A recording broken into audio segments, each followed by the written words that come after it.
Bonsoir à tous et merci de nous rester fidèles. Vous nous regardez désormais sur notre chaîne YouTube Fondation Maloa Télévision. On vous retrouve dans le cadre de cette édition d'information. Commençons par l'actualité processus électoral. On en parle à ce début du journal.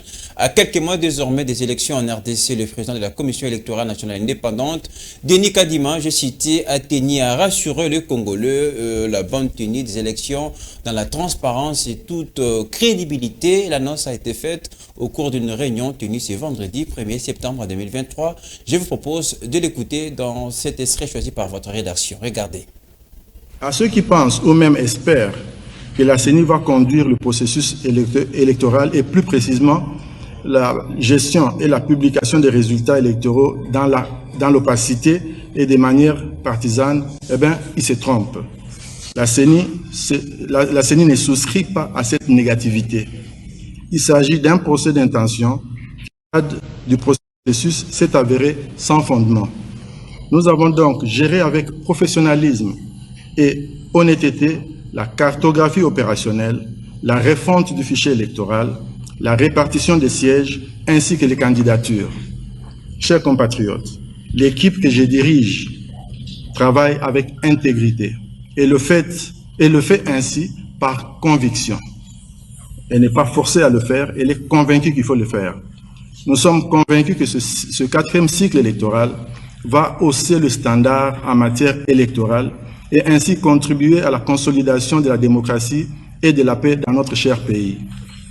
Ainsi, à ces prophètes de malheur qui espèrent et affirment à haute voix que la CENI sera la cause d'un violent conflit post-électoral qui justifierait une grave instabilité politique et qui conduirait à un changement de régime antidémocratique, nous répondons en deux mots, sans effet.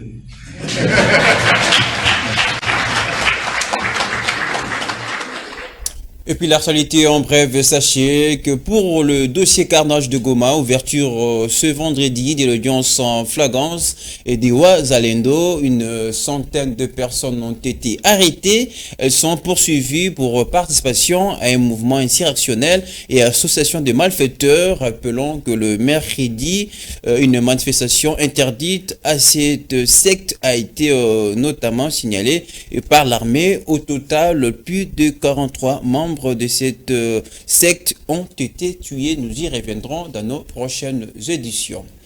On va rester dans l'actualité. L'autorité morale du parti Alliance des nationalistes pour le Congo émergent, l'honorable Norbert Bassenghezi était hier devant les candidats députés de son parti et pour une séance de réengagement. La présence remarquable était plutôt celle de M. Serge Kanga, effectivement appelé Charge Yabana Tchangou. La dite rencontre se tenue à la cathédrale du cinquantenaire. On fait le point tout de suite avec Fifi Kalumbwe et Torres Atibo. Au sein du parti Alliance des nationalistes pour un Congo émergent ANC, plus question de distraction car les comptes à rebours pour les élections législatives et présidentielles a déjà commencé. Au cours de la séance de réarmement des troupes par l'autorité morale de l'ANC Norbert Bassenghezi, il était question de mettre le batterie en marche car les temps pressent. Norbert Bassenghezi a mis à la disposition de ses candidats députés nationaux les stratégies pour la sensibilisation et mobilisation de leurs bases respectives. Rien ne pourra les empêcher à atteindre leur objectif de 230 députés car tous les outils de guerre sont mis à leur disposition, confirme Maître Serge Kanga, dit Charge Yachangou. L'autorité morale a pensé que pour une bonne mobilité, il faut qu'il disponibilise pour nous les candidats députés ainsi que toutes nos équipes, les motos qui vont nous faciliter d'avoir accès dans tous les coins et recoins de la capitale. Cela est un grand geste à notre endroit et je profite d'ailleurs de l'occasion pour remercier l'autorité morale qui ne cesse en tout cas de mouiller les maillots à son niveau pour nous mettre dans les conditions requises afin de bien mener cette campagne que nous estimons être fructueuse pour nous à la fin de ces échéances. Étant bien outillé moralement, matériellement et financièrement par l'autorité morale du parti Norbert Basengezi, Maître Serge Kanga, l'un des candidats députés national à la circonscription électorale de la Tchangou, soutient que l'objectif sera atteint surtout grâce au professionnalisme et à l'expérience de leur leader qui est très expérimenté en la matière. Le but essentiel, c'est l'objectif des 130 députés. Alors nous, en tant que candidats députés, nous avons été instruits, nous avons été orientés vers les grandes stratégies qui peuvent faire en sorte que la réussite effective de ce que nous menons comme combat pour l'accès à l'hémicycle puisse être effectif. Très serein, l'honorable Norbert Basengezi, autorité morale de l'ANC, reste déterminé sur la force de ses troupes. Vous-même, vous étiez dans la salle. Ils m'ont promis qu'après le 20 décembre, nous allons fêter au stade des Martyrs. S'agissant de l'élection présidentielle, Norbert Basengezi, président de l'ANC, a annoncé que son parti a, après un congrès, investi le président Félix Antoine Tshisekedi Tshilombo comme leur candidat à la présidentielle de 2023. Tant pis pour ceux-là qui continuent à rêver debout, car l'ANC est déjà prêt pour affronter les élections avec force.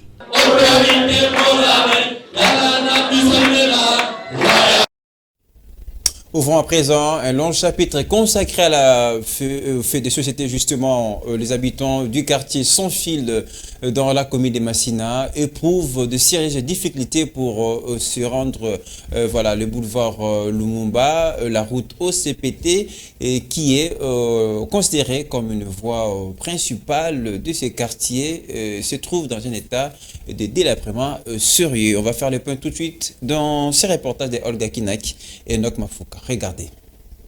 Cette route est complètement dévisagée, difficile pour le taximan et motard de travailler paisiblement car ils sont exposés aux accidents et leurs engins tombent souvent en panne. Certains pratiquants de la route en ont été victimes. Ma moto samedi passé. Je venais d'acheter la moto le samedi dernier. Il n'y a même pas 2 semaines. Elle a connu un problème de réglage. Tout ça, c'est parce que la route n'est pas bonne.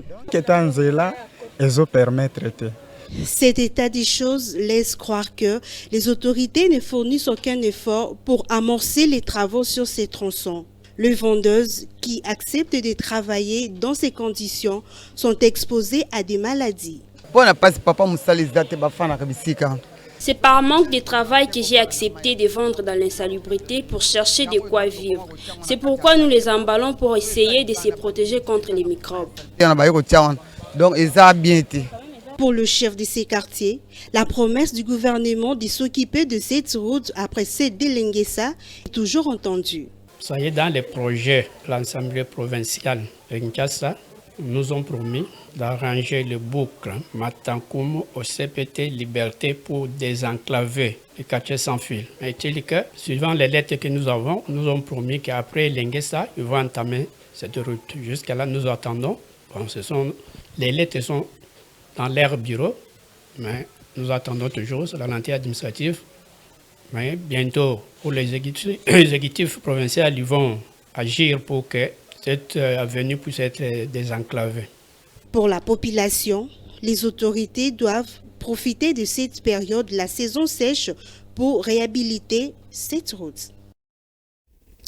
Direction à présent la commune de Kisesso pour parler de la pénurie d'eau au quartier Mboukou, dans la même commune je citais tantôt, où l'eau est une denrée rare. La population de ce coin souffre énormément pour s'approvisionner. À nous, on va faire le point tout de suite avec Rabi Fouka qui signe ses reportages. Regardez. Cet tuyau n'est pas celui de la régie des eaux, mais du forage. Depuis belle lurette, les habitants du quartier Mboukou n'ont pas vu de leurs yeux l'eau provenant de la régie des eaux, mais ne vivent que de l'eau des forages créée par la fondation qui distribue de l'eau dans différentes avenues. Nous n'avons pas d'eau. Ça fait longtemps qu'on avait l'eau de la régie des eaux, mais qui n'existe plus maintenant. Les robinets ne sont que des échantillons dans des parcelles. Vous pouvez être même le 17e journaliste qui arrive ici. Parlons de ces problèmes d'eau, mais aucune action n'est posée à ces propos. Au regard des heures fixées par les responsables du forage pour la distribution d'eau, Certains sortent le matin sans pour autant l'appuiser. Suite à cette souffrance, certains réclament l'eau de la Régie des eaux, celle du forage nécessitant des moyens financiers chaque jour, car un bidon coûte 150 francs congolais. Nous avons besoin de la Régie des eaux pour que chacun ait son robinet dans la parcelle. Cela lui facilitera la tâche. Il ait de l'argent ou pas à ouvrir sa pompe et s'approvisionner en eau pour payer à la fin. Pourtant, quelques habitants de la zone disent avoir été déjà entendus par plusieurs autorités et la presse, mais en vain. Pour rappel, le directeur général de la Régie des eaux, David Chulumba, avait annoncé récemment que la desserte en eau potable s'est améliorée à près de 70% à Kinshasa.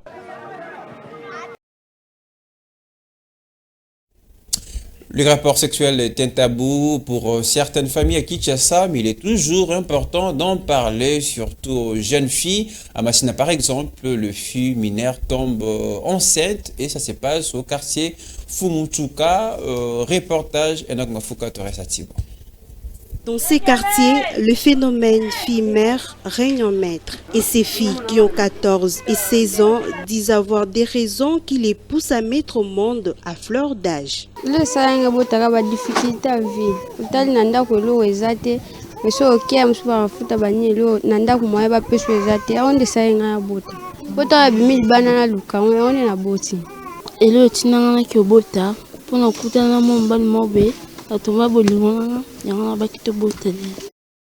La plupart d'entre elles vivent encore chez leurs membres de la famille qui les prennent en charge avec leurs enfants.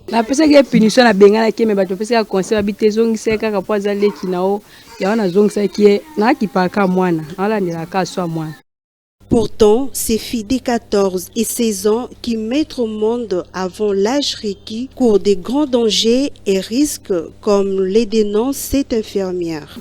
Il y a 2 filles déjà qui viennent d'accoucher à l'âge de 14 ans, entre 14 ans et 16 ans. Bon, normalement, ce sont d'abord des âges à haut risque. Les autres passent souvent dans les césariennes. Il faut dire, c'est la vie sociale qui est en danger. Ces phénomènes fille-mère a beaucoup d'effets négatifs, selon un sociologue. C'est la situation sociale. Cette situation, nous la voyons de deux côtés. Le premier côté, c'est l'éducation.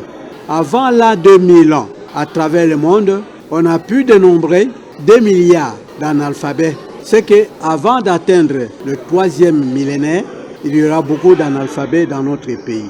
La jeunesse est l'avenir de demain. Si cette jeunesse est détruite, l'avenir sera aussi détruit.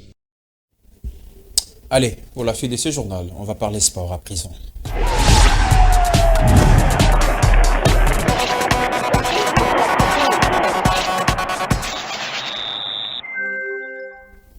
Commençons en football de la parole à l'acte. Le ministre des Sports et Loisirs a officiellement mis ce vendredi 1er septembre 2023 les stades de Tata Raphaël à la disposition de la Ligue nationale de football pour y jouer les matchs de son championnat, la 29e édition. Le représentant du ministre François-Claude Kaboulo-Mona Kaboulo, le président du CONOR Dieudonné Sambi, les membres de la commission de gestion de la Ligue nationale de football du comité de gestion du stade Tata Raphaël étaient en réunion évidemment pour évaluer les cas mais surtout prendre des dispositions nécessaires pour assurer le bon déroulement du championnat national. Reportage. Toutes les dispositions utiles ont été prises ce vendredi 1er septembre lors de la réunion tenue entre les représentants du ministère des Sports, le président du CONOR Dieudonné Sambi, les membres de la commission de gestion de la Ligue nationale de football et le comité de gestion du stade Tata Raphaël de la Kétul, afin de faire jouer les matchs du championnat d'élite au sein de ces stades mythiques à partir de ce dimanche 3 septembre. Dieudonné Sambi Seleloutou, président du CONOR, s'est exprimé. Nous avons reçu l'autorisation d'utiliser de nouveau le stade de Tata Raphaël pour les compétitions de la Ligue de foot.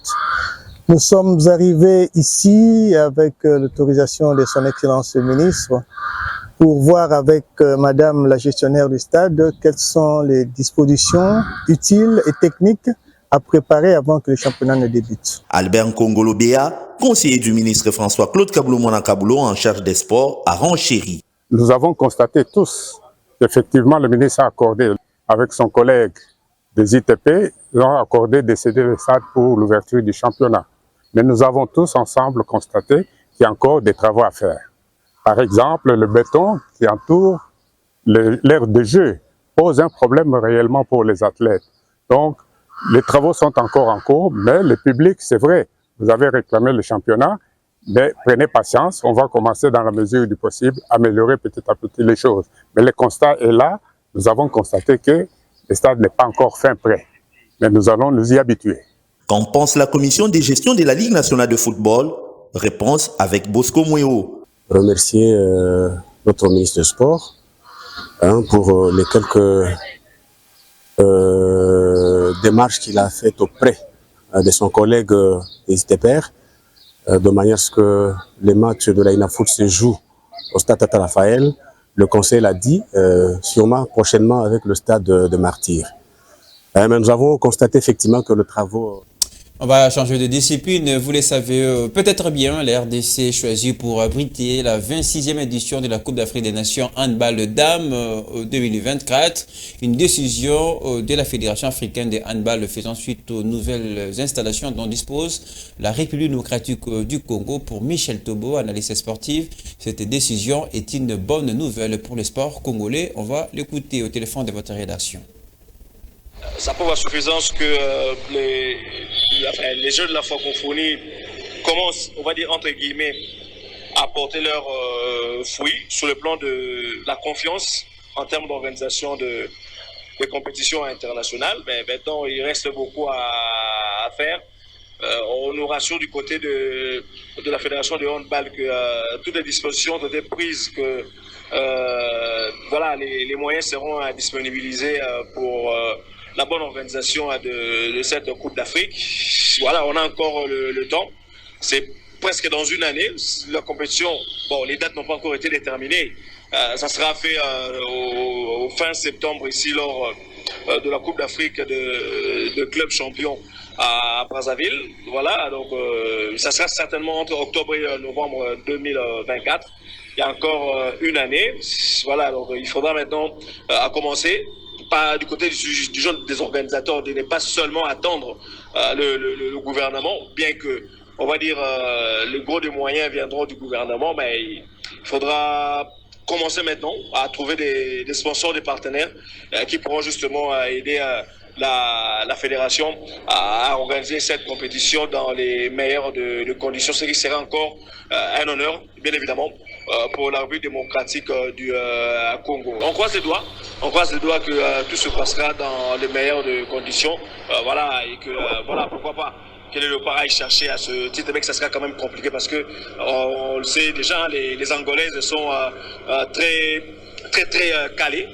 Elles sont championnes en titre, elles sont très calées au niveau de cette discipline. Mais bon, et les Sénégalaises également qui viennent en deuxième position. Mais voilà, il faudra aller titiller les grands si on veut être meilleur au niveau donc, du continent. L'actualité revient dans une demi-heure sur nos antennes. Merci de nous rester fidèles. Fin de ce journal.